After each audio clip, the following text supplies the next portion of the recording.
Welcome and thanks for joining us here on the Owatonna Today Show. I'm Deb Gillard, your host, and today is Wednesday, July 11th. We've got a great program for you, and of course you're watching us on Charter Channel 8 cable TV in the Owatonna area.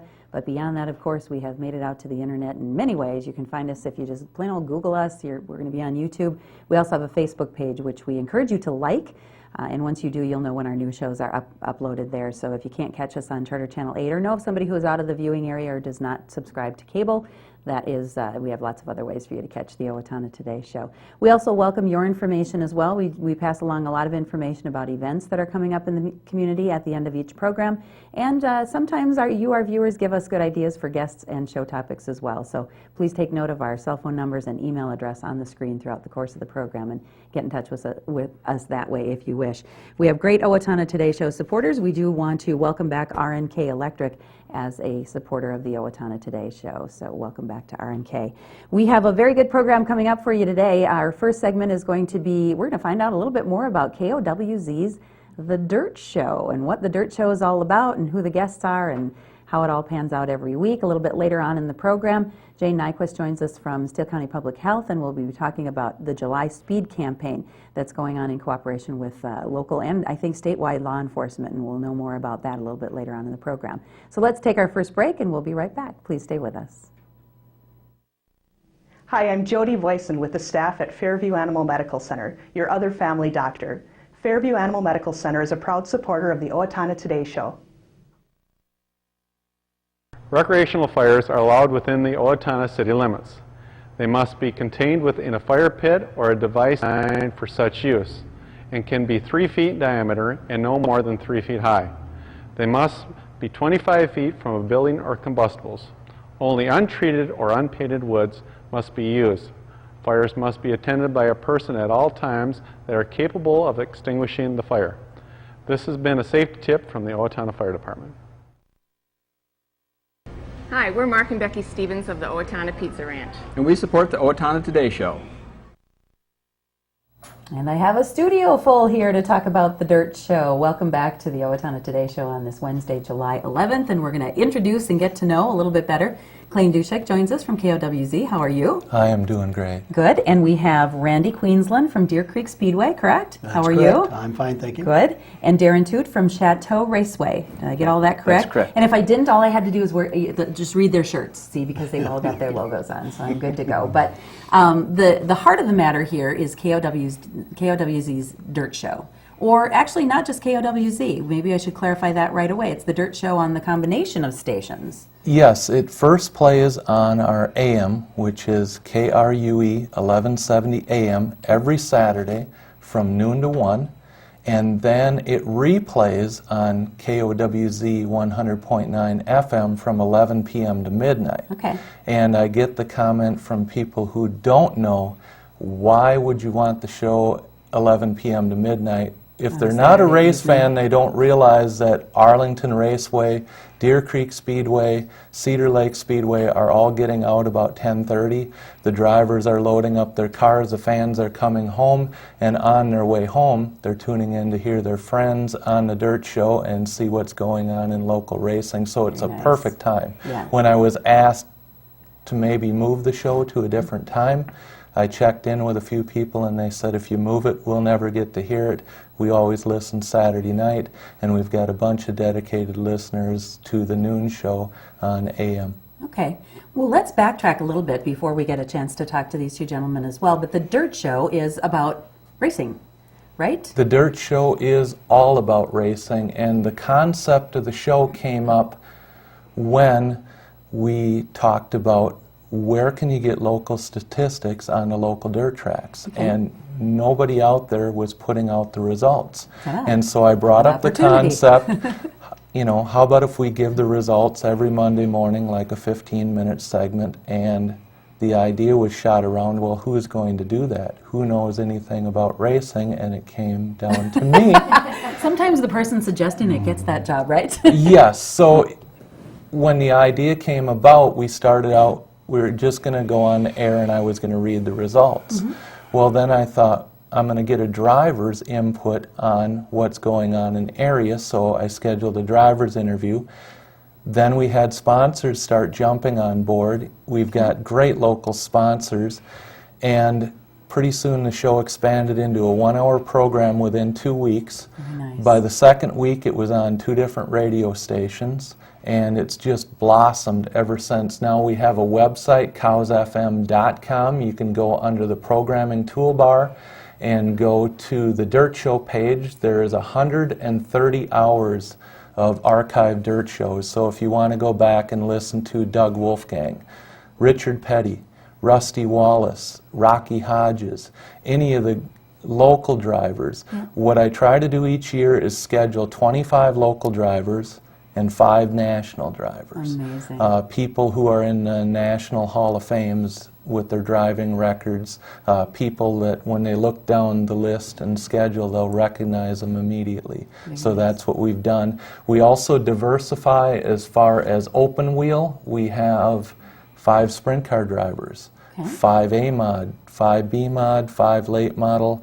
We diversify between street stock and super stock. So if you listen one week and you're like, well, I'm not really a sprint car fan, so it was fun to listen to, but next week there's a late model driver on. So something for everybody to listen to. A lot of different aspects to local racing too, which some of this, I must admit, goes over my head. I'm not sure exactly those different classifications that you're talking about, but people who do or who are in one or more of those or know about racing certainly know those terms much better than I would. And obviously, when you started this 5 years ago, there was a great market for it. And it immediately took off and expanded, so you found a niche that was not being filled, and good for you. Immediately, and the stories that come up, the history that's involved with these drivers and their families. In fact, Saturday, the driver we had on was a 3rd generation. His father, Clyde Haslip, raced 1960 through 76 in St. Peter at a track that's now closed. Damon is the 2nd generation, and now his son Ty Haslip is racing, so just going way back in history. Oh, a lot of fun, a lot of fun. Well, let's get a chance to meet these 2 gentlemen that you brought on, and these are a couple of the local raceways that you promote and provide statistics for and find race car drivers that are on their tracks. And first, let's talk to you, Randy. Deer Creek Speedway is located where?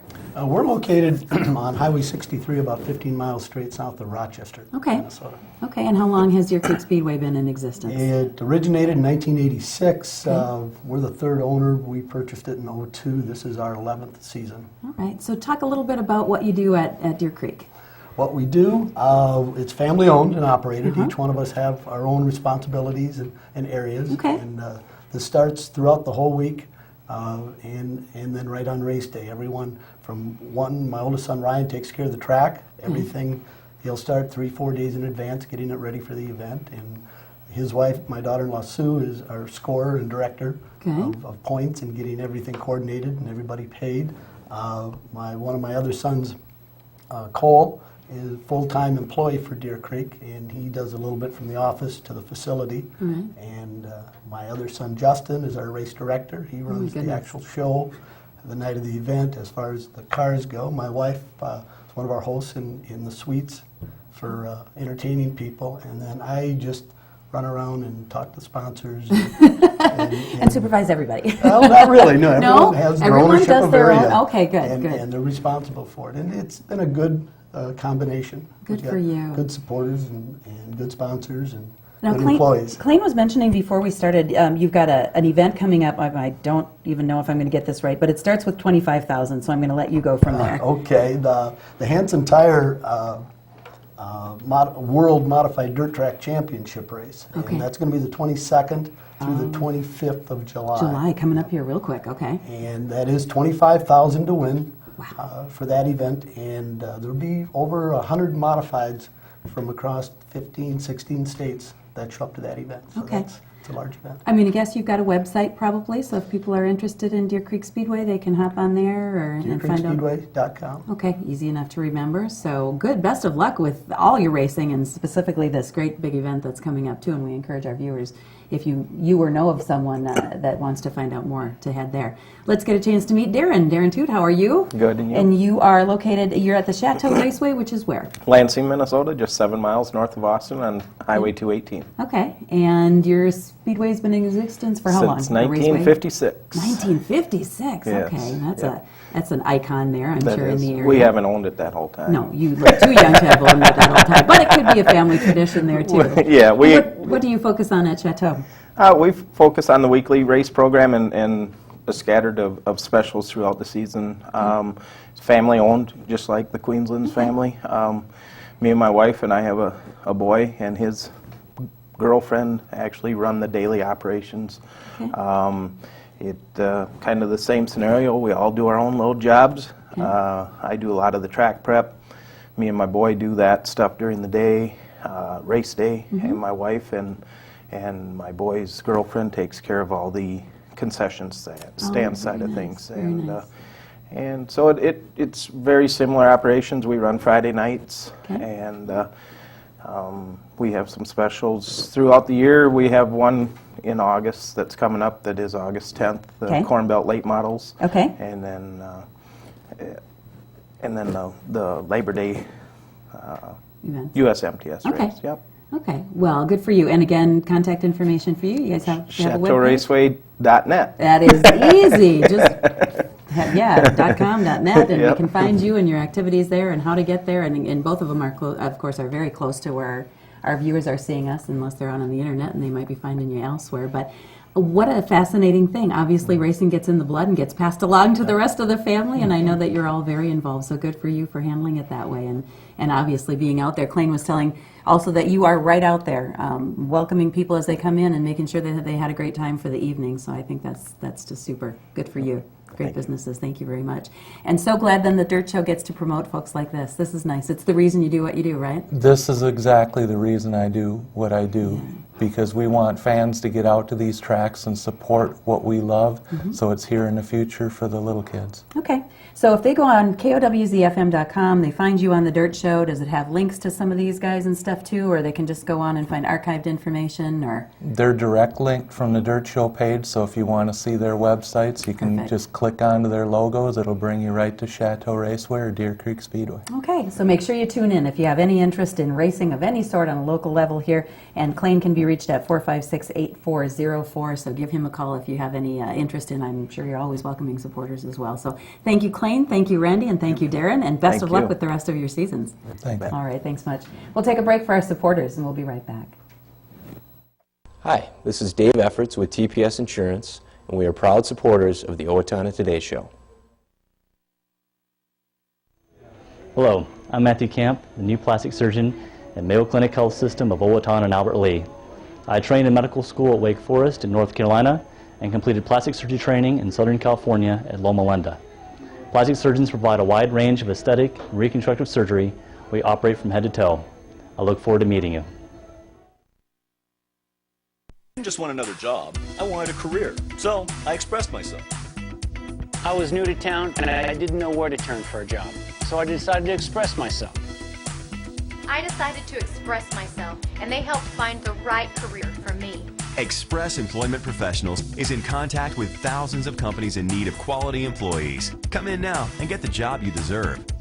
Express yourself today.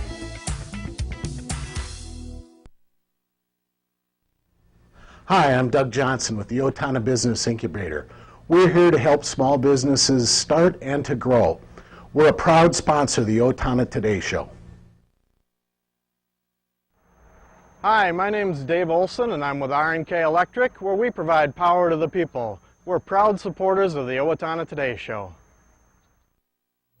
Welcome back. Thanks again for joining us on this Wednesday, July 11th. And Jane Nyquist joins us from Steele County Public Health, as I mentioned. And so on one segment of the program, we're talking about raceways and speeding and going fast. But on the other segment of our program now, but this is for us regular drivers, right? We're not out on raceways and allowed to do these things. No, I mean, they're allowed to do that and have a little fun, and it's a controlled environment. Yes. So it's all okay. But you can't be driving like you're on the raceway when you're out and about. There's many, many reasons not to. I mean, way too many.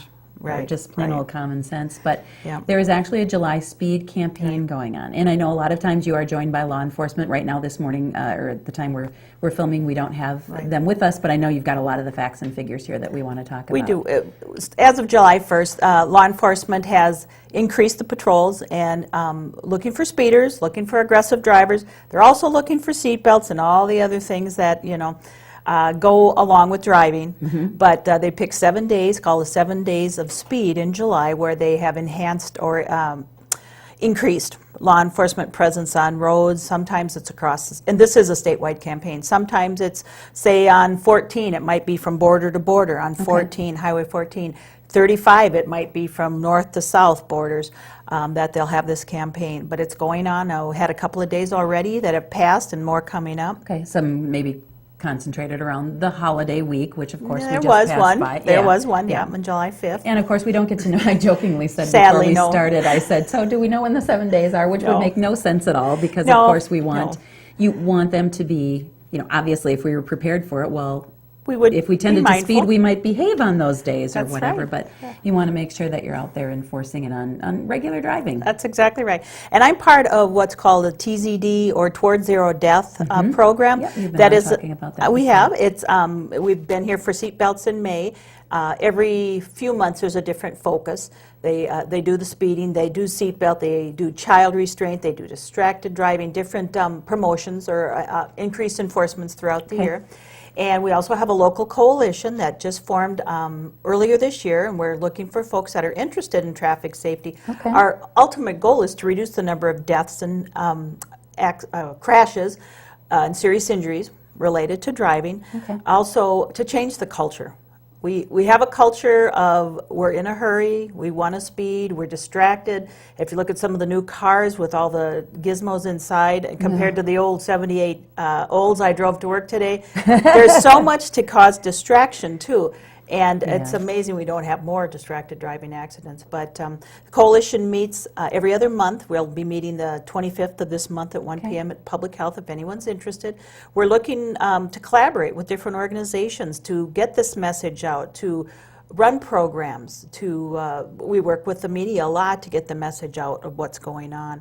But we invite anybody that's interested to come and join us at that meeting. The focus of the coalition is largely then Steele County. I mean, kind of keeping Correct. our community Correct. members safe, but Yes. obviously we're out driving in many other places than the community, That's so exactly the education carries over. Well, it's a statewide campaign. It actually started in southeastern Minnesota, the Toward Zero Death, or TZD, movement, and then Southeast Minnesota really did a great job, and now they're expanding it to the rest of the state. I am part of that 11 counties in southeastern Minnesota.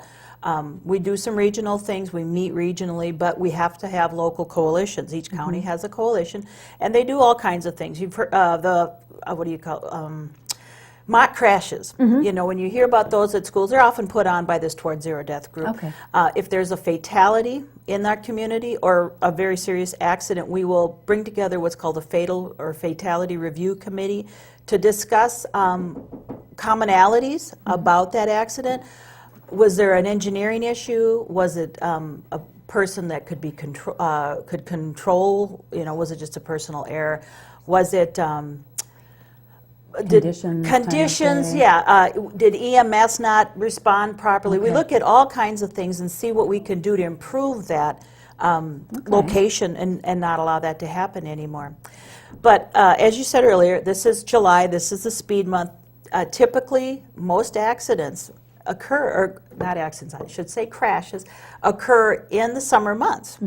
People, you know, in the winter we're more cautious, and if we're raining, we should be more cautious. Yeah, it's funny because I think the opportunities to slip and slide and, you know, the variable, changeable winter weather in Minnesota would kind of lend itself. But then again, you know, we've got nice dry roads in the summer and people are taking vacations. So many more people probably out on the road in general. And they feel they have a little more control because the conditions are normally drier. And so, but most of our fatalities and serious accidents do occur in the summer months. Also in rural Minnesota, about 2/3 of the fatal crashes and serious injuries occur in rural Minnesota. Is that largely because of the 2-lane highways, do you think? Is it? I know that You know, I that's don't a know the dangerous, I know answer. the kids hear that in school, dawn, dusk, rainy conditions and 2-lane highways because the chance for a head-on, of course, I think that totally makes sense. Yeah. I guess I don't know specifically, but that makes sense. Did I hear that, before we get into some statistics too, and I don't mean to downplay it, but did I hear that over the 4th of July we did pretty well? Was that just in the metro area, or was that statewide? No, it was statewide. I don't think there were any accidents. Any fatalities in any case? No, I should say fatalities. There are a lot of swimming-related ones, but not traffic-related ones, which was wonderful. And over the last 3 years in Steele County, we've had 11 fatal crashes or accidents. Again, I use the word accident. I should use crash. 11, and out of those, 2 were speed-related. Okay. And the other ones were related to seat belt or pedestrian, that kind of Okay. thing. Well, let's talk about the focus of this one at this particular time. There's an aspect to it that's concentrating on motorcycle safety, correct? That's right. During the Saturdays of July, there is increased enhanced enforcement of motorcycle driving. They want to encourage motorcyclists to wear those helmets because they are about the most effective way to save your life, and also to slow down. And because car drivers don't always notice motorcyclists, and motorcyclists have to be doubly responsible and watch out for everyone else, unfortunately. We as car drivers need to be aware of it, but the motorcyclists also need to be aware that they're smaller. They're going to be a little more, and there's more of a blind spot for them too. Definitely. There's awareness on both sides. Yeah, and the drivers of vehicles need to look and stop at the intersection and look and actually see. I know a lot of times we all stop, it's kind of remote control, we stop, we look, but did we really see? Right. So we want folks to slow down, because in an accident, when you lose control of your vehicle, when you're going faster, you're going to have a more serious crash. More risk of a death.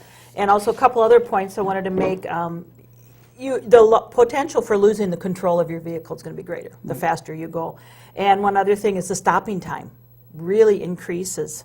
The distance increases when you're going faster. And it's all physics, I would say. It is physics. I mean, it really is. It's that physics. you have a body in motion, and it's going faster. It's going to take longer to stop. I mean, it just makes sense. But if you think about that, and you're in this powerful vehicle, whatever it is, 2,000-pound plus, a truck, a car, a motorcycle, a whatever, you're in a powerful vehicle with horsepower and momentum behind it. And I think we can get kind of automatic and forget about those things that can make it very dangerous. So we need to be reminded. That's for sure. And so we need to be aware of this. We need to be wearing those seat belts. We need to have things inside the vehicle battened down, because as Dee Von Wall from the Owatonna Police Department has stated earlier, even a box of Kleenex that maybe weighs a half a pound, you multiply that half a pound weight of the Kleenex box by the speed you're going, and that's the pound impact of that thing hitting you. So if you're going 60 miles an hour, half a pound would be a 30-pound, a half a pound box of Kleenex, 30-pound weight hitting you. And that's and some people keep, that's good to note, because